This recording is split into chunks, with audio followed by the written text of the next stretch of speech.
Excellent. Welcome, everybody. Good evening. My name's Rob Hunter. I'm the top candidate for Coromandel, and I'm chairing this online Meet the Candidates meeting tonight. First of all, just a little bit about me. I live in Omokoroa, which is in the southern end of the Coromandel electorate. I am an engineer by training, and I've joined and got involved with TOP because initially I am not happy with the balance within the current balance in Parliament between particularly economic and environmental issues. I have found TOP have a greater focus on the environmental performance while still maintaining an excellent focus on a strong economy and fully supporting all the social issues that we need to have supported. I'm really impressed by the way TOP policies are all evidence-based and formulated around what works, even if that means taking ideas and information from anywhere in the world. It makes all of these policies justifiable, transparent, and defendable. And making the changes we need to see made is what I'm aiming to be part of. So that's a quick introduction from me. I will pass through the team and we will talk individually about different parts of the TOP policy suite. And I encourage you to listen, ask some questions, and if need be, go back and look at our website and become more familiar with our policies so that everybody, and you can share them around, everybody's far more informed when it comes to the selection. So first up, we've got Chris from Bay of Plenty, who's going to talk about housing.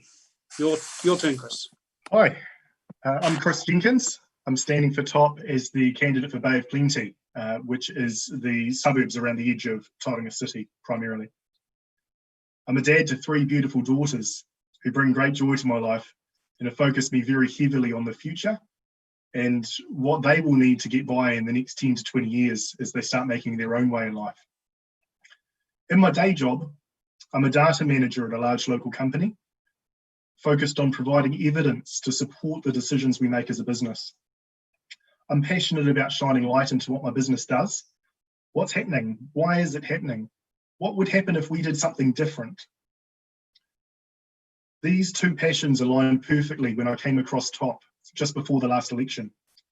TOP's policy focuses 20 years out on what we could be as a country, not just the next 3 years on what's going to win the next election. The party's filled with a range of very different people, but like myself, every candidate and volunteer is focused on what the underlying issues are in our country and how we can solve them. We're not pushing an agenda or ideology other than the basic belief that every New Zealander should have an opportunity to realise their potential in a truly sustainable way. And we know that we need real change to get there. Back to you, Rob. Sorry, Chris. Now we've got Andrew talking to us about UBI. If you're there, Andrew. Kia ora. My name's Andrew and I'm standing in the Tauranga electorate. My background is in physiotherapy, and I got into physiotherapy because I have a passion for health and well-being. One of the key facets of modern physiotherapy is evidence-based practice. You have to stay up to date with the latest treatment options and the latest knowledge in order to provide the best outcomes for your patients. Ultimately, my passion for health and well-being, plus staying up to date with the latest knowledge, led me to the obvious conclusion that this society isn't designed for maximal human well-being. There's a lot of decisions made based on ideology and based on an agenda instead of what actually works. So that's my primary drive to get involved in TOP. I got involved with them before the last election. I was really interested in their policies and following the evidence base to make the best decisions. And that's the long and short of it. Otherwise, I'm a father. I've been a stay-at-home dad for the last 3 years, which has been really enjoyable, but given me a real shock as into dealing with the WINS system and the welfare trap. So that's why I'm super passionate about a UBI, and that's a policy I'll explain to you all soon. Thank you, Rob. Thanks, Andrew. Now over to you, Naomi. Kia ora, Rob. Ko Aotearoa toku wakainga. Ko te Opportunities Party toku manawa ora, ko Naomi ho. I'm Naomi Pocock, standing in Hamilton East. And what I just said was New Zealand is my home, the place and the people that I feel responsible for and want to care for. And the Opportunities Party is my hope and my strength. Because I was freaking out about the future for New Zealand, for my children and their friends or their generation, until I found TOP at the last election, and now I have hope. Brief summary of me, 30 seconds or less before I get into why I support TOP. I grew up on a Waikato dairy farm. I went away to boarding school in Taranaki. I came back and did a management degree at Waikato University, did my OE, and came back and wrote a PhD on concepts of home and belongingness and identity construction. That aligns really nicely with my role here at TOP as the education spokesperson, because obviously our children, as they grow up, are trying to figure out where they fit in the world, who they are in terms of themselves, their peers, their social groups, etc. After I just finished my PhD, I had started having my children, so I had 3 boys in 3.5 years. That was pretty intense for a while, and Play Centre was my saviour. And now they're all at school, so I can give my time to TOP. Why TOP? Because I am just, well, partly sick of politicians and parties with, frankly, no decent policy, but also so enthused by TOP's evidence-based approach to policy. We do have a lot of policies. They are very well researched. They are deep and broad, and they provide, grouped together, they provide a vision for New Zealand. That's what we're missing from all of the other parties. So TOP is here to provide that vision to drive New Zealand forwards into the next century. We're not left or right, we're just forwards. And that evidence-based approach is what enthuses me and why I give all this time and energy to the Opportunities Party. Kia ora. Thank you, Naomi. Now we're going to hear quickly from Dan over in New Plymouth. Tēnā koutou katoa. Yes, I am Dan in New Plymouth, and welcome to everyone who's here, and hello to all of my fantastic colleagues. It's really good to be here alongside of you. So if you know anything about me at all, you'll know that the last thing I see myself as is a politician. So why am I here? Why am I running the second time round for the Opportunities Party? I think actually looking at this group of people, the candidates that we've fielded, probably everyone would say largely the same thing.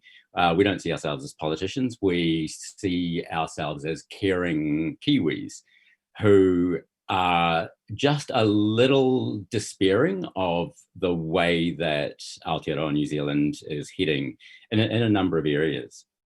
And so for me, I joined TOP really pretty much as soon as I got home from China in 2017. And I'd lived and worked there as a technology entrepreneur. And while I was living in China, I would talk all the time. I'm a very proud Kiwi, and I would be talking about my amazing homeland and the amazing people there, and our incredible natural environment. And then I came home, and what I saw, it's not really an overstatement to say that it shocked me, because having been away for a while and then come back, and in a place, China, that's terribly polluted, and feeling really good about Aotearoa New Zealand by comparison, I came home and I actually saw that this country is in some ways heading in a really bad direction, whereas China was actually clawing its way back.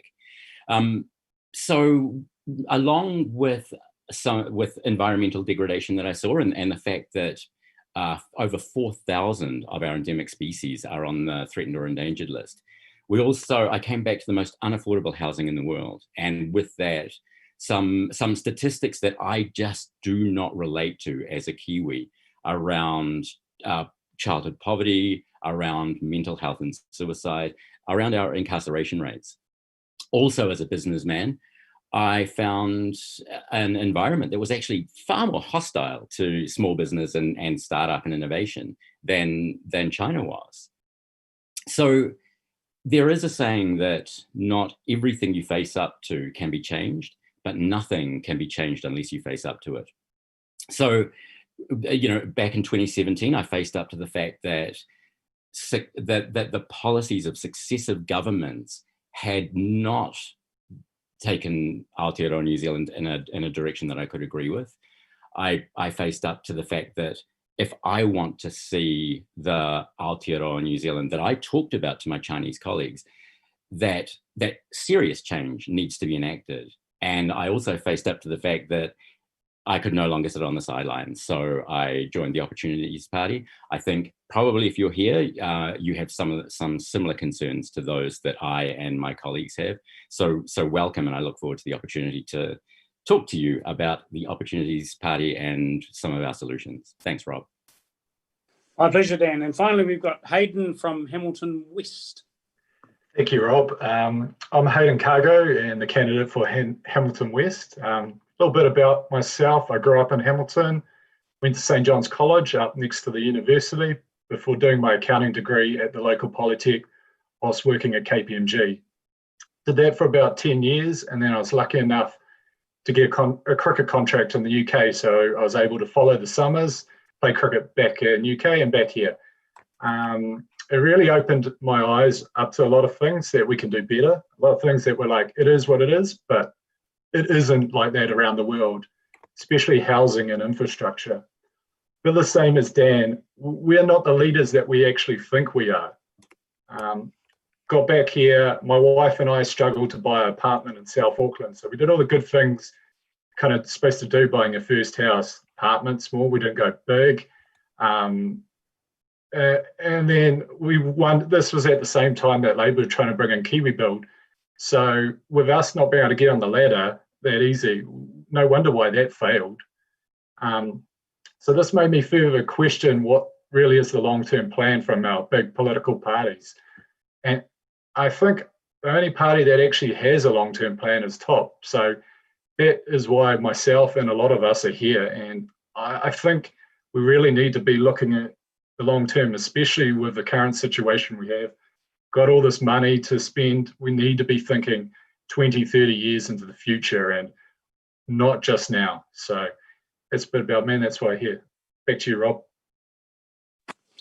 Thank you, Hayden. Now I'm going to get it right and say we're going to go through our policies. I do apologise to everybody. I got a bit muddled at the start. So now it's Chris's turn again, and Chris is going to talk to us about housing this time. Brilliant. Thanks, Rob. As I said before, I'm standing in the Bay of Plenty electorate. We're in Tauranga as a whole, including the suburbs. We have the 5th most unaffordable housing in the world. I had some interesting reading through a demographic article that talks through the detail of that, but we're actually just ahead of, or behind, I guess, of Los Angeles with more unaffordable housing compared to what we earn than they are, and they're famous for unaffordability. Many people have made their fortunes here from property, including myself. In my first year owning my own home, I earned more just from owning it than I did from working a well-paying job by Tauranga standards. One of the influential conversations I remember growing up as a kid in Matapihi, just out of town, was with my dad. He'd lived through the late 80s, seeing the stock market crash and millions of people losing everything. And he told me, whenever there's someone making fast money, there's someone else losing money just as fast. That came to mind as a new property owner, where I saw my massive capital gains were coming at the expense of everyone who was not yet on the property ladder. While I was getting free money just for owning property, it was just making rents more expensive for those less fortunate than myself and raising the bar that my children need to clear to get by in life. New Zealand's property prices have been going up faster than any other country on the planet, making housing unattainable for more and more people each year, despite promises by both National and Labour every election to do something about it. I've just looked through the last 3 elections worth of promises from both, and every year there is something saying we're going to stop, we're going to make housing affordable, and nothing's happening. Most recently, the government's progressive home ownership scheme spends $400 million to help an estimated 2,500 families into homes. That's just 0.5% of the 600,000 New Zealand renters, all of whom are paying double now what their rents were just 15 years ago. When property is bought and then sold for more, it relies on an endless supply of buyers prepared to pay more for it. It's just like a pyramid scheme. Those at the bottom will always suffer. Even the small number of families that the government is helping buy homes are actually increasing the prices for those left behind. In the meantime, over 10% of New Zealand's houses are empty, as it's easier for investors to just sit there and wait for the price to go up than it is to house people who need it. Economies grow by exports. By treating homes as our primary investment, we're actually crippling businesses who need investment to green up and to develop new products. But they're being asked to pay a higher and higher living wage to their staff who need it just to pay rent. If you think about it, it's like every property owner has a money printing machine and it's running automatically in their garage, but nearly every other part of our economy is suffering because of it. We've done this to ourselves. When someone makes money on stocks or bonds or small business or any other investment, New Zealand taxes it at an average effective tax rate of around 45%. But income from property has been effectively taxed at just 10%. Of course, smart money moves into property here. It's the greatest tax loophole in our history. But it doesn't have to be this way. Many countries around the world, including New Zealand ourselves for much of our history, have kept property prices relatively steady by treating it the same as other assets in the tax system. As we've seen from our own history, smart money moves. If we treat property like we treat any other investment, we can hold the property price flat to move that investment back into businesses that can make us all richer long term, and giving our income a chance to catch up and restore the Kiwi dream for the next generation. Property is great just by itself. It's still needed for people. If we turn off the free money printer that's sabotaging the economy, there's still plenty of opportunities to create value by building or renting or renovating houses. With careful management, TOP will work to do exactly that. We'll set an expectation that property prices will remain flat for a generation, so that starting today, those on the brink of homelessness will start to see hope again. By carefully closing this loophole and balance with our other policies, nobody's personal wealth will decrease, but those being left behind the ladder will find themselves with hope again. The Opportunities Party is taking this on as the primary issue facing our country. By closing the tax loophole, we can boost our economy into the future while simultaneously closing the cracks that so many of our next generation are falling into. We are the only party with a plan to change this fundamentally broken piece of our system. Vote TOP for a strong economy that leaves us all better off. Thanks, Chris. Now we've got Andrew, this time talking about UBI and poverty. Thanks, Andrew. Thanks, Rob. As Chris mentioned, in Tauranga, we have the 5th most unaffordable housing in the world. And the rest of New Zealand doesn't fare that better when compared to incomes. Now, this isn't just an issue for people that are trying to get onto the property ladder. Housing costs are one of the primary drivers of the increasing poverty in New Zealand. According to Statistics New Zealand, over the last 3 years, there's been a slight decrease in the amount of poverty in our country when based on income alone. However, when you factor in housing costs into that, there's been an increase in the rate of poverty. And that's just terrible for our country because poverty is a massive issue. It affects not just the individual, but the wider community as well. Poverty results in more illness and more crime, which we all bear the brunt of paying for. It also divides our community, lowering social inclusion and interpersonal trust. We cannot achieve a flourishing society while our communities are being torn apart internally. And fortunately, TOP does have a plan for that, and that is our universal basic income policy. We want to give all New Zealanders $250 a week, no questions asked, no wins to deal with. And the potential for our people is immense. Overseas trials have indicated that UBI recipients tend to spend money on things they actually need, one of the most common investments is improving the quality of their housing, whether that's adding in insulation for warmth or replacing windows, changing the cooking system. Generally, they have improved both mental and physical well-being. The trial in Finland resulted in a 33% decrease in mental illness, and we have a mental health crisis in this country. The trial in Canada had an 8.5% decrease in the rate of hospitalizations. That's a massive amount of savings that we could turn around and invest back into our people through preventative healthcare or even getting through more elective surgeries. And lastly, the trial in India showed a significant increase in the weight to age ratio of the children from families that received the income. Importantly, there's also typically an increase in the work participation.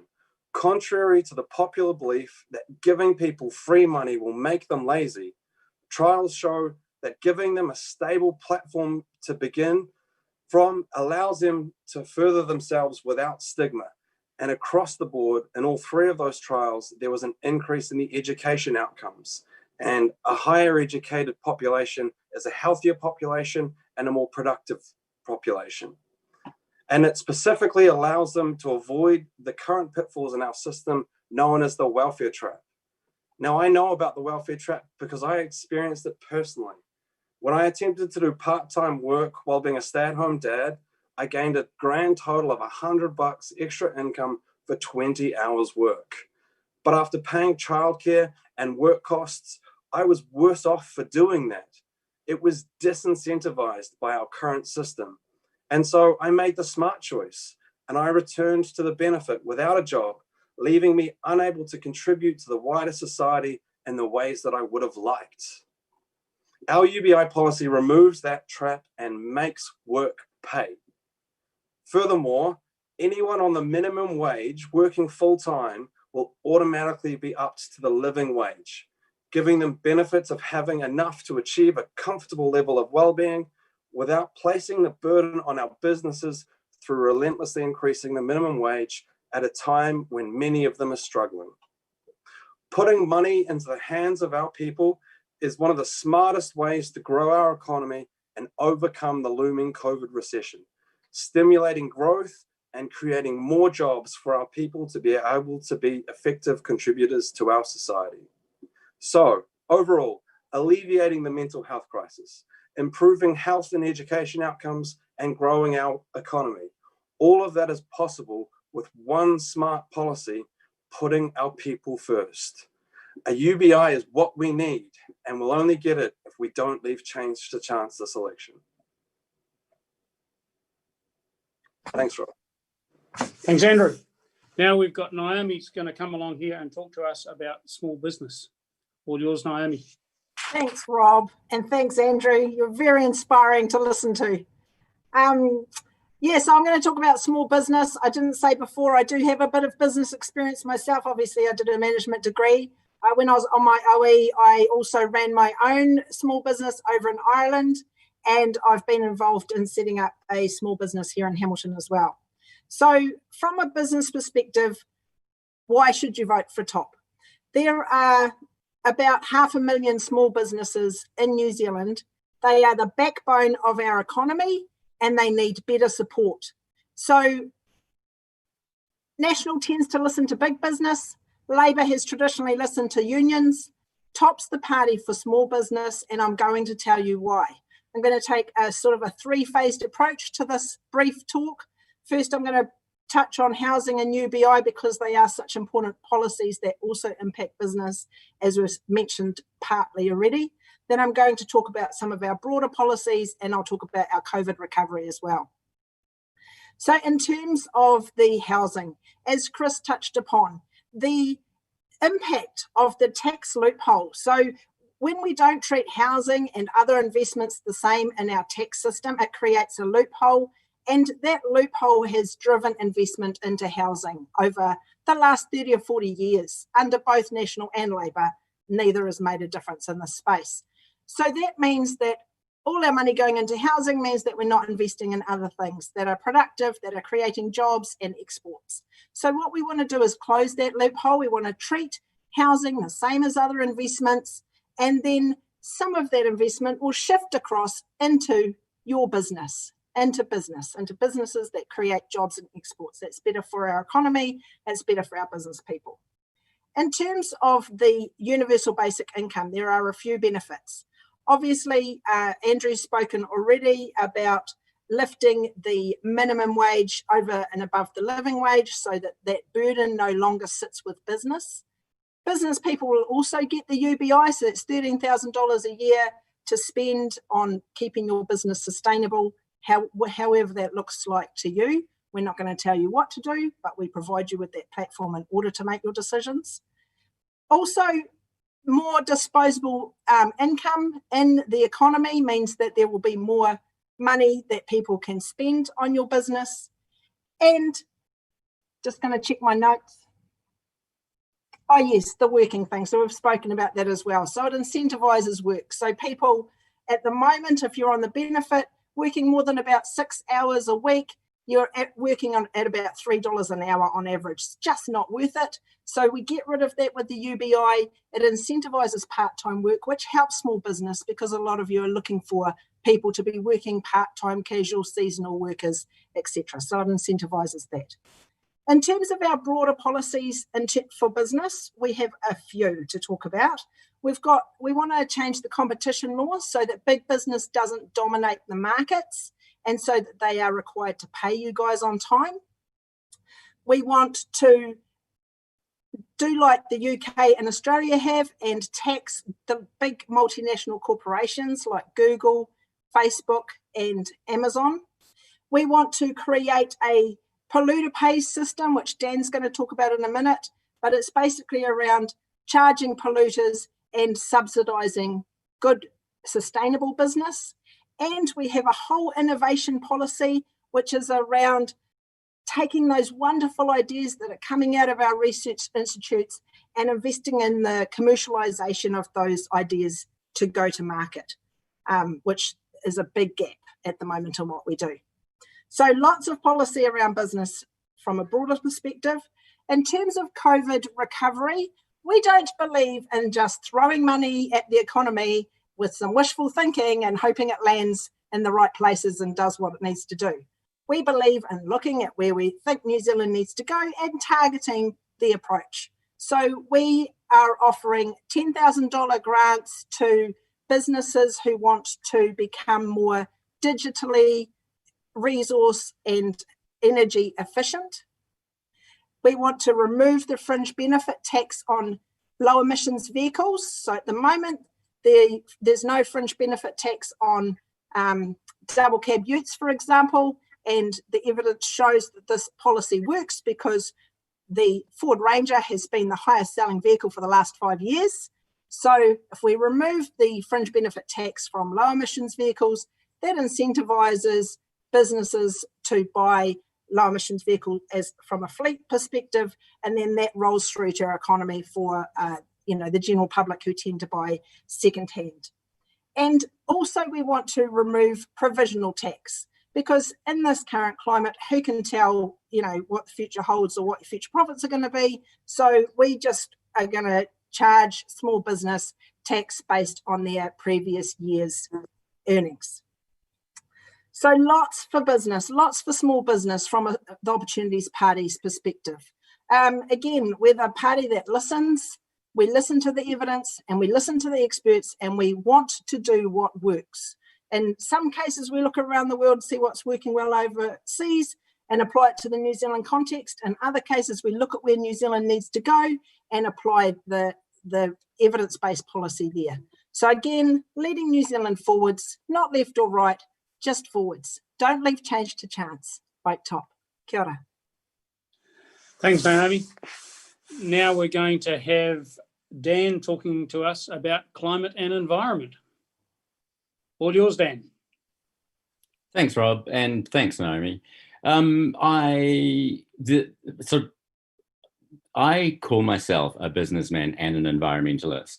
So actually what Naomi said has a particular resonance for me. And in fact, all the conversation that's gone up till this point, because up until 2013, I was running a very successful small business in Auckland, and I hired a very expensive accountant to tell me what to do with all of my profits. The advice was put it into property. So listening to Naomi talking about the initiatives that the Opportunities Party has, I look back on that time and I'm horrified to think about the way I was taking money out of the economy and putting it into property, where it was creating no jobs, doing nothing for our domestic economy, and certainly nothing for our export economy. So thank you, Naomi. That it's all music to my ears. So the part of me that's an environmentalist, it is being an environmentalist and a businessman is probably at the root of why I joined TOP in the first place. The environment is so important to the Opportunities Party that we've actually got 3 policies around it. So we've got a general environmental policy, but we've got a particular policy also for Waiora, fresh water, and we have a climate action policy because of the way that climate change is bearing down on us and the need to act with urgency. So I'm not with 3 whole kind of policy areas. It's way too complex for me to go into in this format. So what I'm going to suggest is I'll give you an overview and really talk about the principles behind our policy making. I encourage you to go and if you're interested in the environment and really looking at real change in the face of what the challenges that we have right now, please go and look on our website, top.org.nz. So into the principles. The first one really, and again, it's been alluded to in what you've already heard, is that the difference between the distinctive difference that TOP has is we don't back a horse. We don't back the economy to save everything.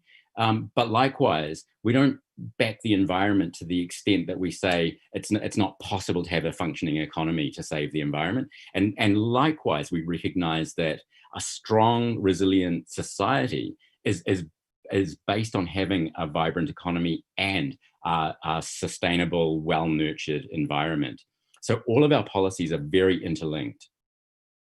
The next principle really is that we recognize that everything has a cost. We're realists. And it's all very well having these ideologies around how things should work, but we take responsibility for costing all of our policies and really looking at where will the money come from? Can we do this? Do we have the resource to make it happen?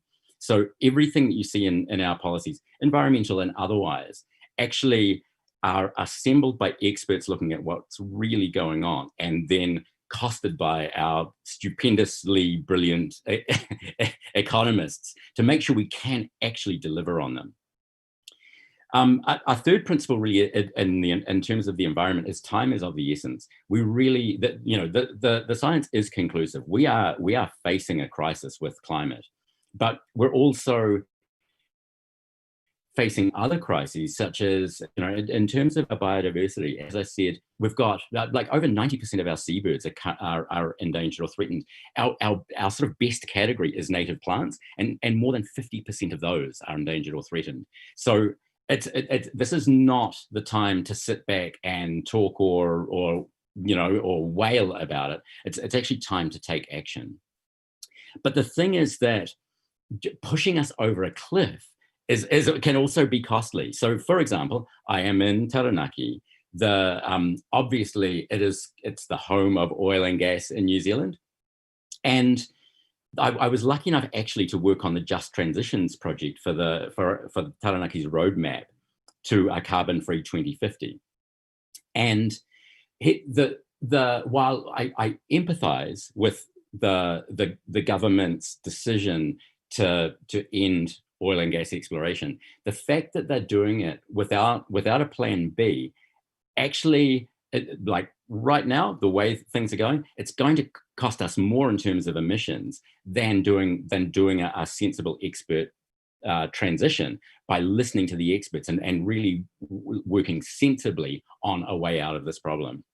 So some of what we're doing, what we would repeal or support a repeal of the end of exploration, but at the same time, that doesn't mean that we believe that fossil fuels are our future. Rather, we believe that we need to support good behaviors that reduce our emissions and innovations that reduce our emissions, and make the emission of greenhouse gases just too expensive to perpetuate.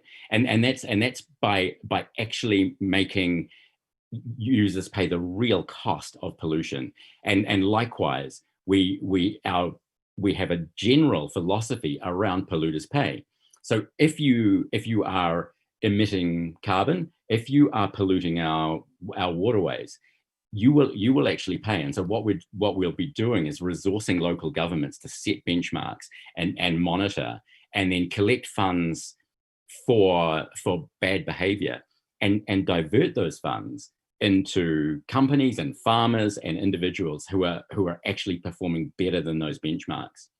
Because the thing is, regulating everything, there's a psychology around regulation. It's, in terms of carrot and stick, it's all stick. So with the Opportunities Party, what we're looking at doing is bringing the carrot into play by using market mechanisms to reward good behavior. And as far as I'm concerned, that's really the only sustainable way we can go forward. The other principle that we have, there's no exceptions. Just as we have no exceptions around large corporations paying tax, we make no exemptions around carbon emissions. So currently with Labor's plan to set a price for carbon, but give special exemptions, from our perspective, again, that sends the wrong message. It's effectively unfair. And for us, no one gets exemptions. You don't also get to bottle our fresh water and export it free of cost. And talking about fresh water, one important aspect that we need to deal with when we talk about the environment is also our treaty partnership and the rights of Māori to fresh water. So this is something that the Opportunities Party wants to take an honest, courageous look at in the process of addressing all of the environmental issues that we're facing at the moment. The last principle I want to talk about is the principle of hope. And that for me, it's in top policy, actually providing hope for a way out of this, being realistic and truthful about what's going on, but really looking at solutions that give us a way out of our fossil fuel dependency and into a cleaner, greener future. And along with supporting good behavior and adding extra incentives for things that are in the long game and don't necessarily pay off in the short term. What I've seen here in Taranaki actually is innovation that's worth investing in, that has the potential to set us up here in Aotearoa, New Zealand, as leaders in a genuinely clean, green environment and economy, where we can actually make money out of being out of operating in a way that's thoroughly sustainable. But again, we can't delay on any of this stuff. My work in Taranaki on just transitions showed me we have all of the talent and capability and innovativeness to make this happen, to get to easily a carbon-free 2050. What we need now is we need leadership that takes on board the urgency of the situation we're on, is really honest about the situation that we face and what we need to do to get to a sustainable future, and actually has the courage to take some tough decisions, show leadership, and lead Aotearoa New Zealand into the kind of future that I talked about when I was in China. Thanks, Rob. Thanks, Dan. That's really, really good stuff to hear you talking about. I think it's something that we all need to be cognizant of as we go through this decision we need to make in this up and coming election. And don't leave change to chance. Let us plan the change to get us where we need to be. Now we're going to have Hayden talk to us about infrastructure and his views on what we're going to do there. Thank you, Hayden. Thank you again, Rob. You might have picked up the beauty of TOP. All our policies are pretty much interlinked and are common sense. It's all about a vision, an overview to fall back on. I think a lot of the parties are all about selling short term, not focusing on what their vision is. So that's why we're all here. It is all long term sort of stuff. We're about to have the biggest infrastructure spend in our lifetime, and we're all going to be paying for this for years to come. So we need this to be based on business cases, no election bribes. How would you feel if your electorate missed out this time because someone else was higher up on the list? We want to ensure there's a robust system with deciding these projects so that the proper outcomes and this benefits all New Zealanders. This is especially relevant in Hamilton. We joke that we are the city of the future. So why does our planning and infrastructure not match this? We have 25,000 workers in our CBD, but only 5,000 living there. More people living downtown has so many benefits. Economic, a bustling CBD will be great for our businesses. Environmental, people live close to work, reduced emissions. Also, the ability to upgrade our sewage and water systems becomes a lot easier. And then finally, public transport. The urban sprawl makes it impossible for a public transport system to work. There's no one on the buses in Hamilton because it's so spread out, it's too hard to work. Outside of Hamilton, all our candidates in this, all from the central North Island, this is the lifeblood of New Zealand. The primary sectors that make this area home carried us during COVID, so we need to look out for them. Dairy New Zealand have brought forward some great examples of projects that match our vision, like connectivity through improved rural broadband and mobile coverage, a national water storage system, as current droughts are only going to become more regular. We've also seen what's happened recently. Auckland in particular has to steal water from the Waikato River. We need to plan this out. As Dan said, our environment's not going to get better. We need to plan ahead. These are all long-term planning projects that empower our rural businesses with environmental front and centre. Sounds a lot better than building roads like Nationals plan. The big parties are slaves to opinion polls, unwilling to make the changes necessary. We're here to deliver the results that you want, but we need you to have the courage to vote for TOP and not leave change to chance. Thanks. Thanks, Hayden. Now that's our quick policy roundup from the team. I think we're now in a position to start answering or receiving and answering questions. And awesome. Thanks, Rob. We've had a couple of questions live in the room that I'd love to get to before we close out tonight's live stream with our Upper North Island candidates. So one was, Jeff Simmons has previously identified creativity and problem solving as mandatory in adapting to a future dominated by automation. The question is, how do you teach creativity and problem solving? So I'll take that one as the education spokesperson. Thank you very much for the question, Aaron. So what we don't want to do is to create another checkbox that goes tick, tick, tick, tick, tick. Now you're creative. Okay. So it's about enabling creativity. It's about providing opportunities for creativity and problem solving. At TOP, we also talk about collaboration, critical thinking. These are soft skills that our children need to face their disrupted future, whether it's their environmental future or the automation that you're talking about, Aaron. These are the skills that our kids need. They need that social and emotional development as well. And those kinds of soft skills is what tends to lend itself to social and emotional development. So yes, we can, kids, if you give them the opportunity, they enjoy, or they will like to be given, the opportunity to be creative and problem solving. It's like, how can this work, or what can we do here? And working together as a team when you're kids, that's challenging, but that's where the mentoring and the coaching comes in. The teachers are the facilitators. So it's not about going, tick, tick, tick, now you are a problem solver. It's about providing the opportunities for this learning to occur. And bearing in mind that learning is a process, it's a lifelong thing, but it's also a process. Part of that process involves failure. We need to embrace that. Failure is a part of the learning process and it needs to be embraced. Learning is not a series of outcomes and it is not a product.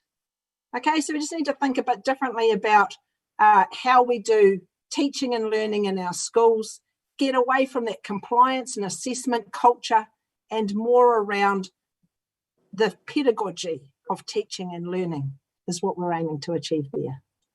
Hopefully that answers your question. Awesome. Thanks so much, Naomi. Just because we're running short on time, I thought it might be helpful if people could share some details on where they can get hold of you if they've got questions following the live stream. Me? If everyone in the room could go around, but yeah, let's start with you. Okay, so I'm on email, candidate.hamiltoneast. So we're all candidate.our-electorate@top.org.nz. I'm on Facebook, Twitter, Instagram, and LinkedIn as well. So all over social media. So should be easy, pretty easy to find. And to tag on with that, most of us also the same email, first name dot last name will head to the same email address. And as for myself, I'm on most social media. On Facebook, I'm also on Reddit. You can get me there, or my phone number's on my page if you want to send me a message. I'm not averse to that either. Well, I'm not nearly hipster enough to be on Reddit, but if you can't find me on Facebook, then you won't find anyone. Same here. Facebook's the best place to get in touch. It's just Chris Jenkins, top candidate. You'll find me. You'll find my email there. You'll find my phone number there. Always keen to start a conversation about anything. I've seen a few comments in the Facebook chat that I'd be really keen to take on. So I'll be replying there and you'll be very welcome to continue the conversation on the page. And I'll just... Oh, yeah. You go, Rob. I was going to say, I'm just going to reflect what the others in the team are saying, and that email or Facebook. I'm not into Reddit or Twitter or anything like that. I'm haven't got a handle on all that social stuff. So a bit of the old-fashioned stuff, or a phone call. My phone number's there too. Yeah, same. Facebook, email. Cool. Perfect. Thanks so much, everyone. Rob, did you want to kind of close up? Yeah, and I guess just final words. Thanks everybody for coming along and listening, asking questions. Please bear in mind everything that's been said. Please go and look at our website, top.org.nz. Look at the policies, ask questions of us, and just remember, don't leave change to chance. Vote top. Thank you very much, everybody. Thank you, Rob, and thank you everyone for coming. Thank you all.